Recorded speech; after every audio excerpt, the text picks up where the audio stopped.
কাম NRCৰ পৰা BLৰ পৰা ইত্যাদি চিকিৎসাৰ পৰা সকলো কাম অংগনবাড়ীয়ে কৰিব লাগে কিন্তু অংগনবাড়ী চৰকাৰীকৰণ নহ'ল এই দুখত আজি সমগ্ৰ ভাৰতবৰ্ষৰ প্ৰতিখন জিলাত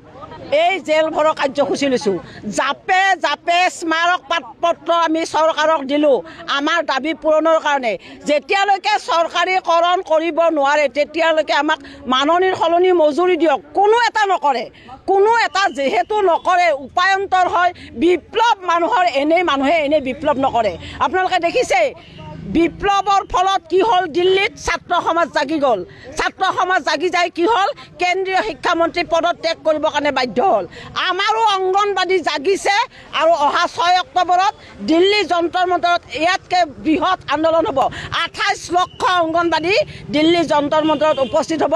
এটা দাবী লৈ চৰকাৰীকৰণ কেতিয়া কৰিব অংগনবাড়ী কৰ্মী সহায়িকাসকলক আজিৰ বজাৰত মাত্ৰ 4,000 টকা এগৰাকী সহায়িকাই মাননি পায় কিন্তু চেনীৰ কেজি 60 টকা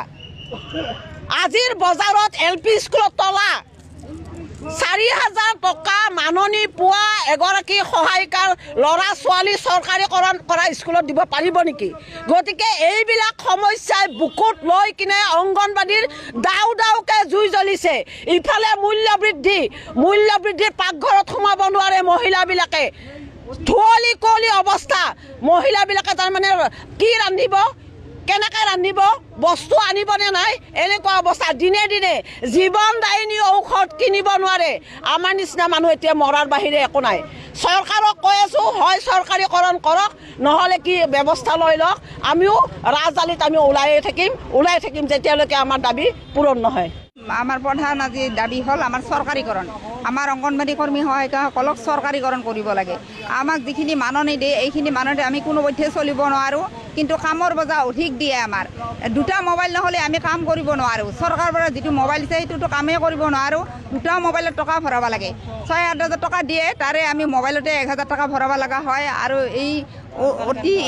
অফিচৰ বস্তু আনা নিয়া অফিচত অহা যোৱা কৰোঁতে আমাৰ 2,000 টকা খৰচ হয় গতিকে 3-4,000 টকা আমাৰ হাতত থাকে এইখিনি টকা দি আমাৰ চলিবৰ কাৰণে বহুত কষ্ট হয় কামৰ বজাই ইফালে আমাৰ বহুত আমাৰ মানে 24 ঘণ্টাৰ ভিতৰত প্ৰায় 18 ঘণ্টাই আমি ছাৰ্ভিচ দিব লাগে আমাৰ স্কুল ছুটি হয় 12টা বজাত ছুটি হোৱাৰ পিছত আৰু অফিচত যাব কয় অফিচত আহি পাওঁ 3টা বজাত 4টা বজাত আহি কোনোমধ্যে ভাতকেইটা খাব পাৰোঁ না নৰোঁ সন্ধিয়া হ'লে বাইদেউ এখন আৰু লেখা দেই